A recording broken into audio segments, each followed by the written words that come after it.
Blessed morning, afternoon, and evening po sa ating lahat. Ayan, welcome po sa ating gawain. At muli po ako ngayon ay mag-share po ng aking devotion sa ating gawain po na nasa ika-41st season na po na yugto sa ating CLF 40-day prayer and fasting for the nation. Tapos ang tema po natin ngayong season na ito is the things that I will impose upon myself in order to level up my commitment unto the Lord this 2025. Ayan, bago po tayo magsimula sa ating topic for today, ayan, tayo po muna ay mag-pray, sabay-sabay po tayong pumikit. Ayan, hallelujah, Father God, O Lord Jesus, Panginoon. Lord, Panginoon, thank you so much po for allowing me, Panginoon, na makapag-share po ng inyong mga salita, Panginoon, at muli ay humarap sa ating mga kapatiran, Panginoon. Salamat po, Panginoon, at patuloy po ang gawain ito, Panginoon, ang daily devotion, prayer, fasting for the nation, Panginoon, at na napakalayong yugto na po, Panginoon. Maraming salamat po, Panginoon. At sa topic na ito, Panginoon, naway, Panginoon, ma-open po ang aming mga isip, lahat po ng mga kapatiran namin, Panginoon, na mas mag-commit po, Panginoon, sa inyo, Panginoon, na mas lumapit po sa inyo, Panginoon, na mas pag-initin pa po ang fire po, ang aming spiritual po commitment for you, O God, Panginoon, na maging ano po ito, guide po, Panginoon, para mas tumindi po ang aming pagmamahal sa inyo, Panginoon, as patuloy ka po namin kilalanin po sa mga buhay namin, Panginoon. Lord, ganun din po sa lahat ng mga na makikinig at makakapakinig, Panginoon, naway maging aral po sa kanila itong kanilang maririnig, na mas paigtingin pa po ang ang presensya ng Espiritu Santo sa kanilang mga buhay, at ganoon din ang relationship nila with God, Panginoon. Lord God, naway, Panginoon, tumimo sa kanilang mga isip, Panginoon, ang makukuha nilang aral ngayong araw na ito, Panginoon. Kay naway po ang maitaas, Panginoon. Binibigay po namin sa inyo, Panginoon, at tinataas po sa ngalan ng Diyos Amang Panginoon sa lahat. In Jesus' name we pray. Amen. Ayan. Muli po, tayo po ngayon ay nasa ika-41st season na po ng ating CLF 40-day prayer and fasting for the nation. Yung tema po ngayon is the things that I will impose upon myself in order to level up my commitment unto the Lord this 2025. Ayan. Katulad po sa ating mga tao, ayan, yearly, after the year or magpalit ng taon, mayroon po tayong mga goals and gusto nang ma-achieve this 2025. Naway magkaroon din po sana tayo ng goals, or maisama po natin sa mga goals natin ay mga gusto nating makamit this 2025 ay yung mas mapalapit po sana tayo kay Lord, at mas paigtingin po yung ating pananampalataya sa ating Panginoon. Ganun pa man, ang inyong lingkod po, ayan, late 2024, ayan, last year, ayan, medyo bumaba po yung nagkaroon po ako ng spiritual dryness, ayan, medyo medyo nawala po ako, hindi po ako nakakapag-church, hindi po ako masyado na bibisita, ay naasikaso yung ministry ko, which is yung kids ministry, although nakaka-attend pa naman, pero iba pa din po yung fire po ng mga nakaraang buwan o yung first trimester po ng year 2024, kasi po this last trimester po or last 3 months po ng 2024, medyo marami pong struggles na dumating. Grabe po, ayun, personal issues, mga problema, although alam ko naman po na normal po sa atin, ayun. And kung para sa akin, baka po challenge po ako ng Lord na kung ano man yung pinagdadaanan ko, at tinitignan niya kung gaano pa rin po ako ka-faith po sa mga pangako niya.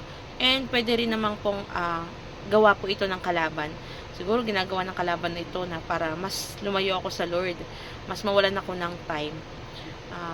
Kaya ang goal ko, isa sa goals ko ngayong 2024, para mas makabawi kay Lord, or mas mag-deepen po yung relationship ko with God, is ayun nga po, mapagpatuloy po yung mga nasimulan ko ng gawain before pa. And alam ko may mga Meron din naman po sa ating ay nakakaranas po ng mga ganyang spiritual dryness, medyo tinatamad po tayo, hindi po tayo nakakagawa ng devotions, hindi po attend sa mga Sunday service, hindi po nakasikaso yung ministry. Ayan, siguro normal naman po yun sa atin because we are human po.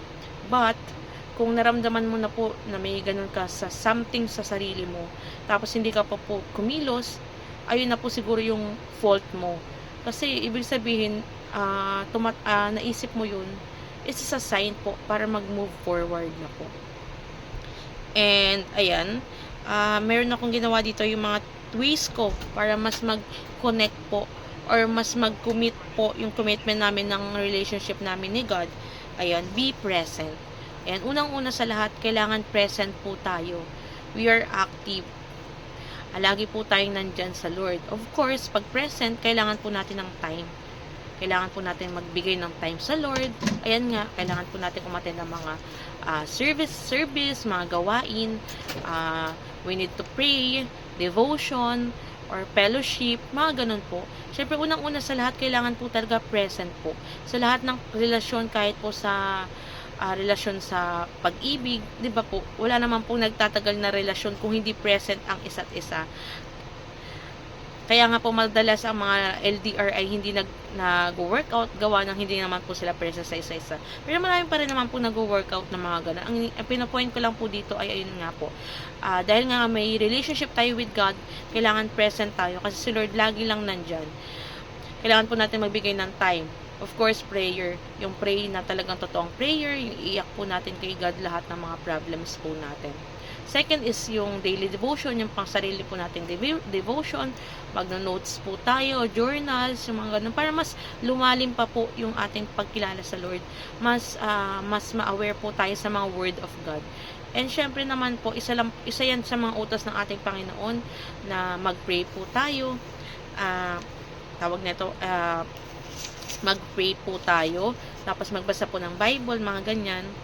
Ayan po yung the Word of God instructs us to pray. It is a form of serving God and obeying Him. And we are God's children, and it's a way to communicate with Him. We pray, we confess, we think, and seek Him through prayers. Ayun lang naman po talaga ang pinaka-communication natin is yung through prayers po. Ayan. Again, prayer, devotion, and of course, worship. Ayan, mga Sunday service, or yung ating fellowship. Ayan, sabi nga po dito sa may Hebrews 10:24-25, and let us consider na we may spur one another on toward from love and good deeds, not giving up meeting together, as some are in the habit of doing, but encouraging one another at all, the more as you see the day approaching. And sa Tagalog naman po, at sabi po dito is sa Hebreo 10:24-25, sikapin din nating gisingin ang damdamin ng bawat isa sa pagmamahal sa kapwa at sa paggawa ng mabuti. Huwag nating kaligtaan ng pagdalo sa ating mga pagtitipon gaya ng ginagawa ng ilan, sa halip palakasin natin ang loob ng isa't isa. Lalo na ngayong nakikita nating malapit na ang araw ng Panginoon. Ito yung fellowship nga po. Ayan. Mga fellowship, kung ano pong mga gawain po na magkakaroon po ng meeting with another kapatiran po natin. Ayan, it is a way po para mas makilala natin yung Lord, makapag-usap po natin ng connected to God, mapag-usapan natin yung God. Kasi iba pa rin po yung makakausap po natin yung mas magkakaintindihan po tayo. Like yung mga kapatiran po natin sa ating iglesia. Okay, next ko po is yung focus. First nga po, ayan, be present nga daw po. Pero kung hindi ka naman po focus, wala rin pong silbi yung pagiging present mo. Kung pupunta ka nga po sa Sunday service, pero nasa iba yung isip mo yung mga ganun. May mga times po na ganyan, maybe may mga pinagdadaanan, may iniisip, may mga problemang iniisip. Parang lutang po ba? Yung andito ka pero parang wala ka. Ayun yung parang meaning nun. Present ka pero parang absent ka. Parang lutang po. Sana ganun po. Sana kahit active tayo, be focus nga po. Siguro set aside po muna natin yung mga earthly things. Ayan, huwag nating i-mind po yung mga problema kasi the Lord, yung mga hindi natin control na bagay, si Lord na po ang bahala dyan. God is in control. Kaya, ibigay na lang natin kay Lord lahat yun. Kasi si Lord alam na po lahat yan. Lahat ng mga pinagdadaanan po natin. Si Lord po talaga ang alam kung ano man yan, kung gaano kadami at kakonti pa yan, si Lord alam na alam po lahat yan. Wala po tayong may tatago sa Kanya. Okay, yun nga po, be present, be focused, tapos yung fellowship. Ayan, nasabi ko na nga po kanina sa Hebrews 10:24-25 nga po, na parang, iba pa rin po pag may mga nakakausap po tayong kapatiran natin na mas, kumbaga, nagja-jive po yung mga ano natin. Yung pinag-usapan natin ay si Lord. Mas maganda po yun. And syempre, nagpapalakasan po tayo. Through prayers, pinagpipray tayo ng ating kapatiran, ganun din po tayo sa kanila, and vice versa. Tapos po, sabi po dito sa 2 Timothy 9:16-17.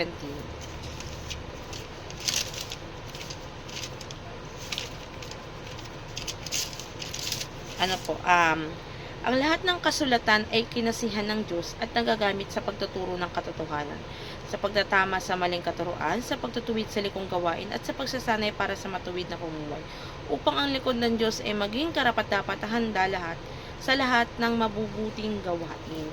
Ayan, yung word daw po, o yung kasulatan ng Diyos, yung Bible itself, yung word ng God. Ito daw po yung pinaka-guide natin throughout our Christian life. Diba? Tulad niyan yung mga workers like me, yan, siguro, iba pa rin po pag alam po natin yung itinuturo natin. Iba pa rin po yung mga, alam po natin yung salita ng God. And of course nga po, kung gusto mo pong mapalapit kay God, gusto mo pong mapalalim pa po or mapadeepen po yung relationship mo with God. And ilan lang po yan sa mga dapat gawin or mga gagawin para mas lumalim pa po ang relasyon natin sa God. Ayan. Although maraming mga struggles or may mga times po talaga na may mga kalaban po na tinutokso tayo para hindi mag-continue po yung mga goals natin. Naway maging serves as a challenge po para sa atin. Naway maging mas mag-strive po tayo or gawin po natin tong challenge na nangyayari to kasi gusto ng Lord makita kung gaano nga ba kalalim yung faith ko sa Kanya. Kung siguro challenge ako ng God kasi baka hindi niya ako nakikitaan ng effort ba. And also siguro nakikita nga ng kalaban na medyo mahina ka pa kaya tinatry niyang kunin ka kay Lord. Pero si God, syempre, hindi ka naman niya papabayaan. Yeah, may mga times talaga nagigisingin niya tayo. Bibigyan niya tayo ng mga signs and wonders na parang, ganun. Gigisingin tayo na, may kulang na, parang hindi na ako active. May mga times po talaga na ganyan na hindi natin maiwasan. Mayroon po tayo ditong, parang may boses tayong maririnig na, hindi ka na nagsa-Sunday service ha, o hindi ka na active, hindi ka na nakapagbasa ng Bible. May mga ganun. Siguro si God yun, or yung Spirit, Holy Spirit na nagbubulong sa atin. Pag ganun po, ibig sabihin nga, parang nire-remind tayo ng God, nire-remind tayo ng Holy Spirit. Diba? Kahit sa mga panahong ganun, lagi siyang nandyan para mag-remind po sa atin. Ayun nga po, ay ang ating, anong yung mga things na I will impose upon myself in order to level up my commitment unto the Lord this 2025. Yun nga, magpatuloy sa pagkilala kay Lord through prayers, yung mga kababaihan po. At marami pa pong way para mas mag-commit po tayo kay Lord God. And I am praying po na sana, I hope, na talagang makontinue ka pa po yung fire at kumbaga, may mga pagsubok lately po in our lives, sa buhay po namin. Naway hindi po yun maging hindrance po para matuloy-tuloy ko po yung aking relationship with God. Kasi yung mga ganyang pagsubok, talaga, iyan po ang nakaka-affect po para magpatuloy po tayo sa mga gawain, lalo na sa time. Siyempre, sa time, kailangan po talaga may time tayo kay God. Maglalaan po tayo ng time at effort for God para mas mag-work po yung relationship natin. Naway, ayan sa mga nakakapakinig, naway, kung kayo man po ay may pinagdadaanan ng problema this time, or pagdadaanan pa sa mga susunod pa. Lagi niyong tatandaan na God is always there, na si God will fight for us. At si God po, siya po ang may control ng lahat. Ayan, kailangan po nating ibigay yung trust and faith sa Kanya na lahat po ng pagsubok na dumadating sa buhay natin, sa buhay nyo, ay dumadaan lang po yan. At napagdaanan na po mga previous years po ng ating mga ninuno at nalagpasan nila at alam kong malalagpasan po din natin. Ayan, kailangan lang po natin maging positive. Kasi si God, walang negative kay God. At lahat ng pinagpipray po natin kay God, pag pinagpray na po natin, ibibigay niya po yan. Di ba po? Ibibigay niya po yan. Kahit hindi pa po lumalabas sa bibig natin yung prayers na yan, ibinigay niya na po yan. We need to trust Him. He will never forsake us or leave us palagi. At yun lamang po. Yan, maraming salamat po. Ayan, bago po tayo magtapos, muli, tayo po ay manalangin. Sabayan niyo po ako magpumikit. Iyon po ang ating mga ulo, Panginoon. Hallelujah, Father, Lord God. Lord, salamat po, Panginoon. Sa araw na ito, Lord God, Panginoon, na niremind mo ako, Panginoon, na kung ano man po ang mga pagsubok, Panginoon, na dumadating sa buhay namin, sa buhay ko, sa pamilya ko, Panginoon, ay hindi magiging hadlang, Lord God, para magpatuloy po ako, Panginoon, sa relasyon sa inyo, Panginoon. Hindi po ito magiging hadlang, Panginoon, para mas lumalim pa po or mag-deepen pa po yung commitment ko para sa inyo, Panginoon. Hindi po ito magiging hadlang, Panginoon, para magpatuloy ko po ang ministry po, ang naumpisahan ko pong ministry, ang naumpisahan ko pong relasyon sa inyo, Panginoon. Lahat ng ito, Panginoon, alam ko, ginagawa nyo, Panginoon, para mas patatagin pa po ako, ang pamilya ko, Panginoon. At alam ko, Lord God, na hindi nyo kami pababayaan palagi, Lord God. Na lahat po ng pinagdadaanan namin this time, Panginoon, ay magiging maayos, magiging successful po, Panginoon, kasi Ikaw po ang kasama natin. Ikaw po ang Lord of all Lords po. Ikaw ang Kings of all Kings, Panginoon. Ikaw ang makapangyarihan sa lahat, Panginoon. Ikaw ang Panginoong miracle worker, Panginoon, Lord God. You are our great provider, Panginoon, sa mga finances po na makakailanganin, Panginoon. Ikaw po, Panginoon, ang tagapagpagaling namin. You are our healer, Lord God. At kung ano man po mga karamdaman, kasakitan po, Panginoon, alam ko, pinagaling nyo na, Lord God, Panginoon. Salamat po, Panginoon, Lord God. At na may Panginoon, ayun nga po, ay mag-deepen po ang relationship ko, Lord God, sa kabila po ng mga hindrances po na dadaan po, Panginoon. Ayun lamang po, tinataas ko po sa pinakamataas na papurit po. Salamat, in Jesus' name we pray. Amen. Amen. Amen. Yun po. Muli, maraming salamat po and magandang araw po sa inyong lahat and God bless everyone po.